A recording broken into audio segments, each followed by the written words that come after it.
오늘은 이 본문의 말씀을 가지고 행복한 가정 이라는 제목으로 말씀을 드리겠습니다. 5월달은 가정의 달이고 오늘은 어린이날 또 어린이 주일로 지키는 것입니다. 가정은 하나님이 천지를 창조하시고 남자와 여자를 만드신 후에 제일 먼저 주신 축복이 가정입니다. 그 세계적인 자동차 회사 포드 자동차 회사의 창설자였던 그 헨리 포드는 사업에 크게 성공을 했어요. 그리고 나서 자기가 자기 살 집을 줬는데 어디다 줬냐면 자기가 어릴 때 그 농부의 아들로 태어나서 그 자기가 살던 그 농촌 자기 밭에 거기다 집을 자그맣게 줬어요. 근데 어느 날 그 주택에 이제 집 들이라러 그 임원들이 이렇게 오는데 깜짝 놀라는 거예요. 아유, 사장님, 아유, 그런데 왜 이렇게 집이 작습니까? 사장님이신데 집을 새로 지시하겠습니다. 너무 작아요. 그래요. 그러니까 헨리 포드가 건물을 세우는 게 문제가 아닐세 그 속에 가정을 세우는 것이 문제지. 그렇게 대답을 하더래요. 그가 80세 생일잔치에는 그 여러 기자들이 당신이 이룬 일 중에서 가장 크고 중요하게 여기는 것은 무엇입니까? 이게 당연히 큰 회사를 설립해서 그걸 경영하는 것이 제일 큰일이고 중요한 업적입니다. 이렇게 얘기할 줄 알았죠. 근데 그분은 전혀 그거가 아니라 바로 나의 가정입니다. 나의 가정입니다. 그렇게 말하더라는 거예요. 즐거운 나의 집 작사자 존 하워드 페인이라는 사람이 1852년에 알제리에서 사망을 했어요.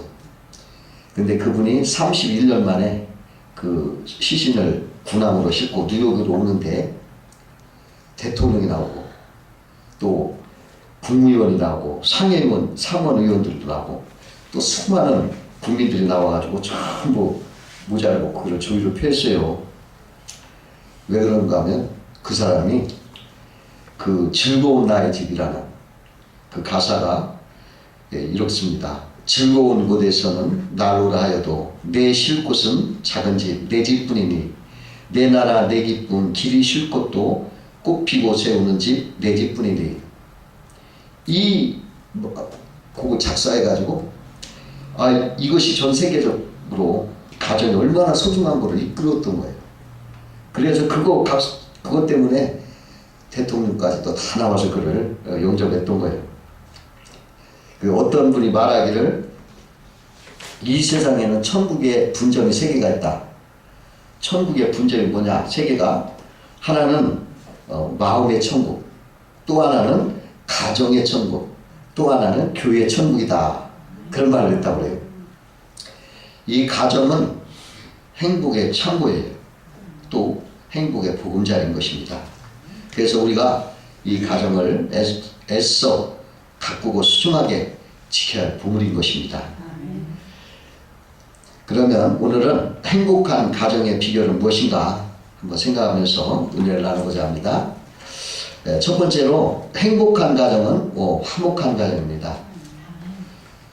잠언서 17장 1절에 보면은 마른 떡 한 조각만 있고도 화목하게 지내는 것이 육선이 집에 가득하고 다투는 것보다 나으니라. 그런 말씀했어요. 어느 동네에 그 두 집이 이웃에 살고 있었습니다. 근데 한 집은 시부모를 모시고 또 대가족이 사는 집이에요. 또 한 집은 그냥 젊은 부부만 단란히 사는 가정.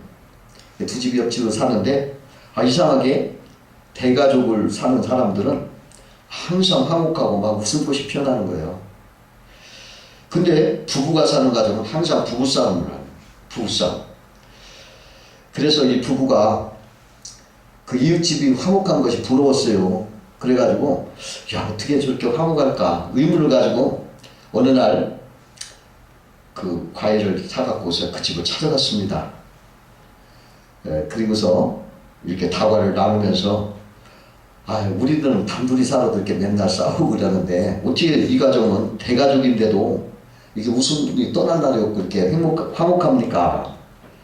그러니까 그 주인이 대답하기를 그거는 당신네들 두 분은 모두 훌륭하시고 우리 가족은 모두 바보이기 때문입니다. 그러는 거예요. 그게 무슨 소리입니까? 그게 무슨 소리라고 하니까 오늘 아침에 있었던 일을 말씀드리죠. 오늘 아침에 제가 직장을 가는데 물을 차서 엎어졌어요. 그때 내가 내 아내에게 내가 부주의해서 물을 차 엎어졌네. 미안하. 용서를 구했더니 내 아내가 아니요. 내가 생각이 모자라서 물을 걷다 말 것이니까 내가 잘못이죠. 그런데 옆에 계시는 우리 어머니는 아이고 아니다. 내가 나이살 먹어서 그거 하나도 보고도 그냥 두었으니까 내가 잘못이다. 전부 이렇게 서로 자기가 잘못했다. 서로 바보가 되려고 하니까 싸울 수가 없습니다. 그래서 그 젊은 부부가 야 이웃집에 그러한 사연이 있었구나. 그러면서 깨닫고 그 다음부터 화목하게 살았다고 하는 거예요. 서로 잘났다고 안 하고 서로 이렇게 물러나니까 잘 되는 거예요. 가정이 화목해야 돼요. 가정이 막 싸우고 그러면은 자녀들이 그걸 그대로 배우거든요. 그래서 그 자녀들도 나중에 보면 또 싸워요. 자녀들, 가정이. 그래서 화목하지 못한 가정에서 자라면 아이들이 막 미워하고 막 시기하고 막 그런 나쁜 습관을 배워가지고 나중에도 그런 화목한 가정을 이루지 못한다는 거예요. 깨진 둥지에는 온전한 알이 없다라는 속담이 있어요. 화목한 가정에서 온전한 훌륭한 인물이 나온다는 것을 우리는 꼭 알아야 되겠습니다. 두 번째로 행복한 가정은 질서가 있는 가정이어야 됩니다. 하나님은 질서의 하나님이십니다. 그래서 각자 가정에서 그 위치를 다 정해주셨어요. 부모, 부부, 자녀 다 이렇게 그 각자 위치에서 자기 본분을 다 해야 질서가 있는 가정입니다. 부모는 자녀들을 잘 가르쳐야 돼요. 본문 4절에 또 아비들아 너의 자녀를 노엽게 하지 말고 오직 주의 교훈과 훈계로 양육하라 그랬어요. 그 미국 켄터키주에 헤이즐 페리스라는 사람이 있었는데 그 아들이 자꾸 못된 짓을 하니까 그 아들 버릇을 좀 고쳐줘야 되겠다 생각을 하고 아들이 잘못할 때마다 걔를 데리고 가서 문설주에다가 네가 잘못할 때마다 못을 하나씩 박아준 거예요. 그래도 잘 안 고쳐진 거예요. 그때마다 자꾸 잘못할 때마다 못을 박아요. 그리고 얼마 안 가서 거기 문설주에 못이 빼곡히 이제 막 가득 박힌 거예요. 근데 어느 날 그 아들이 무심코 이렇게 문설주를 보다가 거기에 박혀있는 것이 셀 수도 없이 많이 박혀있으니까 내가 그렇게 잘못했나 이렇게 반성을 하면서 마음이 아픈 거야. 그래서 아버지한테 찾아가서 내가 정말 어떻게 하면 용서받을 수 있느냐고 그렇게 물어요. 그러니까 아버지가 그러면 너 좋은 일 할 때마다 내가 못 하나씩 빼주마. 그래요? 그래 이 아들이 그냥 그 문설주에 못을 빼려고 그냥 늘 좋은 일 하는 거예요. 그러면 그때마다 못을 빼주는 거예요. 근데 못을 빼주긴 빼줘도 그 흔적은 남아있는 거죠. 그래가지고 얼마 있다가 그 문설주에 못이 다 빠졌어요. 근데 그 못자국은 그냥 그대로 있어요. 그 못자국이 안 지워지는 거예요. 그 아들이 나중에 훌륭하게 자랐는데 그때 일을 그렇게 회상을 했습니다. 지금도 그 문설주에 못자국을 볼 때마다 내가 부끄럽고 죄를 짓지 말아야지 하는 그런 결심이 있습니다. 그렇게 말하더라는 것입니다. 그 아버지가 자녀를 관심을 가지고 잘 지도하는 덕분이죠. 그 어느 사람이 눈이 오는 날 아침에 이제 출근을 하러 사무실로 걸어가는 거예요. 그런데 뒤에서 무슨 소리가 나는 거예요. 그래 이렇게 뒤돌아보니까 자기 아들이 어색한 걸음을 물고 뒤뚱뒤뚱 아버지를 따라오는 거예요. 그래서 야 너 못하냐 그랬더니 그 아들이 대답을 해요. 아무것도 안 해요. 그냥 아빠 발자국을 따라가는 거예요. 그렇게 말하더니 그냥 돌아가더래요. 근데 그 아버지가 자꾸 귀에서 아빠의 발자국을 내가 따라가고 있어요. 이런 말이 자꾸 안 없어지는 거예요. 그래가지고 그가 사무실에 도착했을 때 그 문을 닫고 기도했다고 해요. 뭐라고 했냐면, 주님, 우리 아이가 내 발자국을 따라 나를 따라오고 있다면 부디 나를 도우셔서 내가 올바른 발자취를 남기게 하옵소서. 이렇게 하나님 앞에 간절히 기도했다고 해요. 이 자녀들은 부모의 영향을 100% 받아요. 그걸 그대로 아주 받아들이는 거예요. 그래서 부모들은 자녀들에게 모범을 보여야 돼요. 그래서 그 모범으로 자녀를 가르쳐야 됩니다. 그리고 자녀들은 부모를 공경해라. 오늘 2절에 보니까 내 아버지와 어머니를 공경하라. 이것이 약속 있는 첫 계명이니 내가 땅에서 잘 되고 장수하리라. 그랬어요. 그 옛날에 어느 큰 다이아몬드를 가진 사람이 있었어요. 근데 어느 날 궁궐에서 한 신하가 그를 찾아온 거예요. 당신이 큰 다이아몬드를 가지고 있다 소문을 듣고 왔다. 근데 그걸 궁궐에 장식용으로 그걸 쓰기로 해서 비싼 값으로 우리가 살려고 한다. 그걸 우리한테 팔아다오. 좋은 조건으로 그걸 팔기로 하고, 그럽시다. 기쁜 마음으로 이제 그 다이아몬드를 가지러 그 돈 열쇠를 이제 가지러 가는 거예요. 그런데 그 아버지가 베개 밑에 그 열쇠를 놓고 주무시는 거예요. 낮잠을 주무시는 거예요. 그러니까 그 아들이 나와서 신하한테 그러는 거예요. 아무리 임금의 명이라고 하더라도 지금은 아버지를 깨울 수가 없습니다. 나중에 오신다면 팔 수 있겠지만 지금은 안 되고 못 팔겠습니다. 그러는 거예요. 근데 그 신하가 큰 돈벌이가 되는데도 불구하고 그 아버지가 주무시니까 그걸 안 깨우려고 그렇게 하는 그 효성을 보고 감동을 했어요. 그 임금한테 가서 그 얘기를 했더니 임금이 감탄을 했어. 그리고서 그 사람에게 좀 상을 줘라. 큰 상을 내렸다고 그래요. 우윗 어른을 이렇게 잘 공경하는 가정이 화목하고 또 만사가 잘 되는 것입니다. 또 성경에 보니까 부부간에 서로 사랑해라 그랬습니다. 아내는 남편에게 복종하고 남편은 아내를 제 몸처럼 사랑하라. 그렇게 말씀했어요. 창세기 2장 21절과 22절에 보니까 하나님께서 아담이 깊이 잠들 때 그 갈빗뼈를 취해가지고 하와를 만들었어요. 여자를 만들었어요. 어떤 분이 이런 말을 해요. 왜 하나님이 여자를 머리뼈나 발가락뼈로 만들지 않고 왜 갈빗뼈로 만들었느냐. 그 이유는 머리뼈로 만들었으면 여자가 남편 머리에 올라가지고 남자를 부려먹기 쉽다. 그래서 그렇게 안 했고, 또 발가락뼈로 만들었다면 남자에게 짓밟혀서 그 짓밟히는 존재가 될까봐 그렇게 안 한 것이다. 그리고 옆구리는, 갈빗뼈는 옆구리 있으니까 남자보다 높지도 않고 낮지도 않다. 평등한 사람이라는 걸 알려주고, 또 가슴뼈로 했으니까 가슴으로 아내를 사랑의 대상이 된다는 것이고, 또 남자 품에서 보호 대상이 된다는 것을 나타내는 것이다. 이렇게 해석을 하더래요. 그 일리가 있죠? 예. 남자 여자가 평등하게 서로 사랑해주고 서로 밥들어 주라는 거죠. 그래 아담이 뭐라고 그래. 하와 보고 이는 내 뼈 중에 뼈요 내 살 중에 살이로다. 이렇게 말을 해요. 그 어느 부부가 서로 그냥 부부싸움을 하다가 파국에 그냥 이제 끝날 때쯤 됐어요. 왜 그러냐 보니까 이 남자는 여자가 좀 상냥하지 못하고 부드럽지 못하다. 그래서 막 후회스러운 거예요. 근데 남자는 또 여자는 또 남자가 어째 이렇게 책임감이 없고 활동적이지 못하냐. 이런 걸로 서로 불만을 품고 서로 그냥 싸움이 많아요. 근데 어느 날 갑자기 두 사람이 갑자기 막 얼굴이 밝은 비소가 떠오르고 아주 잘 지내는 거예요. 그 이웃 주민들이 너무 궁금해서 왜 그렇게 됐는가를 물어봤어요.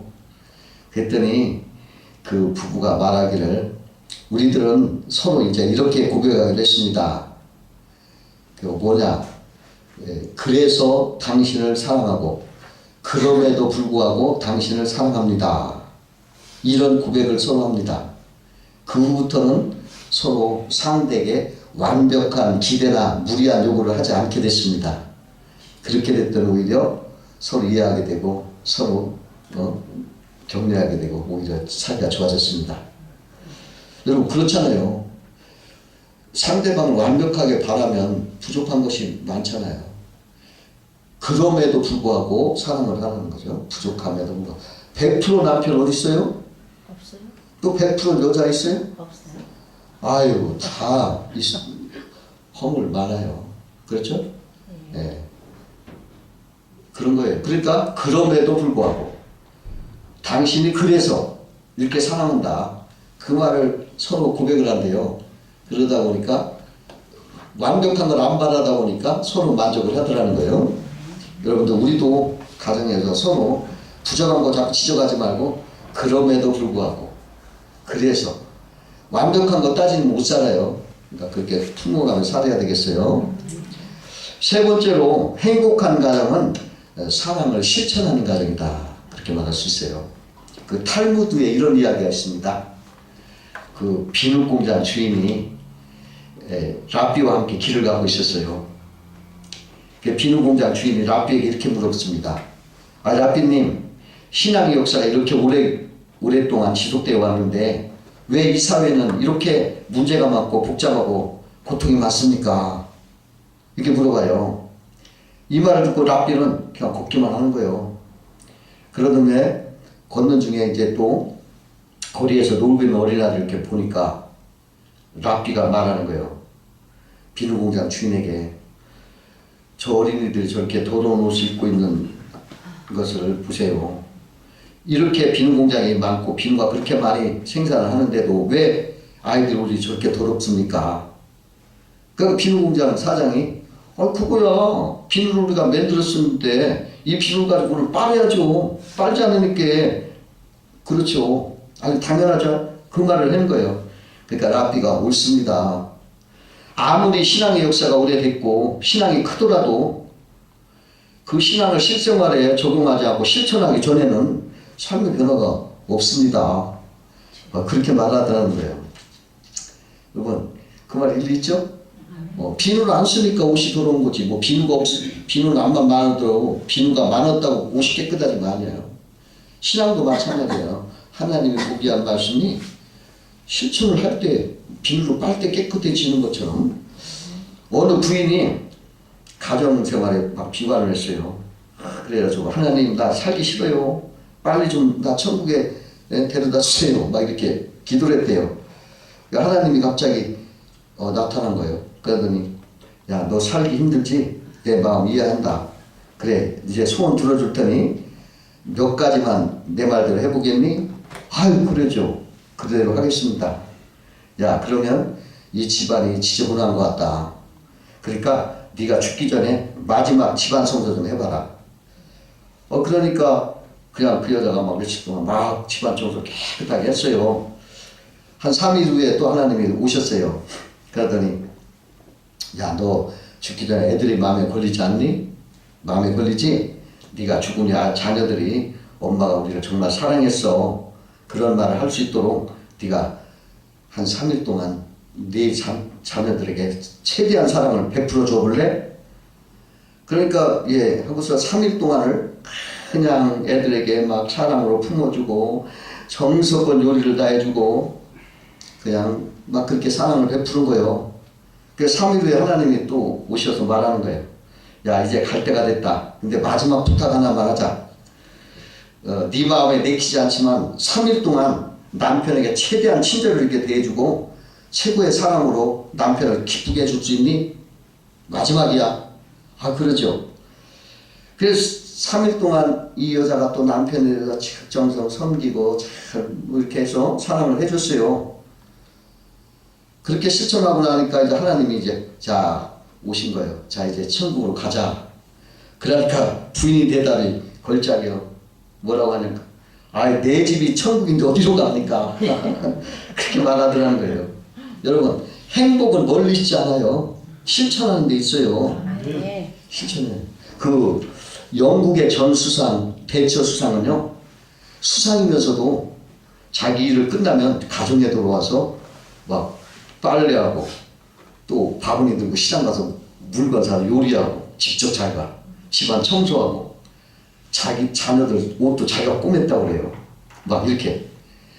또 자기 딸이 런던에 방을 얻었을 때는 거기 찾아가서 페인트 칠까지 막 했다고 합니다. 영국 수상 이전에 가정에 충실한 어머니로서 그녀는 아내와 어머니로서 가정사랑을 실천한 그러한 행복을 끄는 그러한 지도자였다고 그래요. 그 어느 목사님이 들려주신 얘기인데, 어느 목사님이 그 유원지를 갔대요. 그 아름다운 유원지. 그랬더니 거기 아주 연못이 멋있더랍니다. 그런데 연못에 가까이 갔더니 막 악취가 막 엄청나는 거예요. 그래서 코를 막고서 왜 이럴까 하고 이유를 알아보니까 이 호수가 물을 받기만 하지 내보내지 않아서 이 물이 썩어서 이렇게 낙취가 난다, 그런 말 하더래요. 근데 하나님이 너는 더 악취가 난다 그러더래요. 그게 무슨 말씀이에요? 나 몸도 일주일에 한 번씩 뭐 깨끗이 배우기도 하고. 아니야, 네 마음이 그렇게 악취나. 예? 그 하나님이 그러더래요. 너는 여기저기 이 말씀 저 말씀 또 여기저기 붕에 다니고 기도 다니면서 말씀은 잔뜩 은혜 많이 받고 들은다고 하지만 너 그 말씀 한 번에 실천해 봤어? 다 짜놓고만 있지. 그걸 흘러내보니까 너도 악취나. 그런 말씀을 하시더랍니다. 여러분, 우리가 이 귀로는 많은 뭐 복된 말, 뭐 아주 유능한 사람들 말을 듣긴 들었지만은 그거 그냥 싸우면 그거 뭐합니까? 악취나죠. 쓰라는 거예요. 그러니까 뭐 큰 거 아닙니다. 그 말 한마디, 그 좀 하나 실천 하나 해보세요. 해보면 기쁨이 오는 거거든요. 그러니까 안 하니까 모르지. 해하면 실천하는 게 중요한 거예요. 말씀을 믿고 또 그 말씀을 그대로 실천하고. 그래서 그냥 일하면 그게 큰 거 아닙니다. 말 한마디라도 조그마한 행동 하나 이렇게 실천하다 보면은 가정이 행복해집니다. 가정. 그래서 싹 기쁨이 오는 것입니다. 그래서 그런 실천을 하면서 가정 행복을 이루시기를 주의 이름으로 축원합니다. 기도하겠습니다.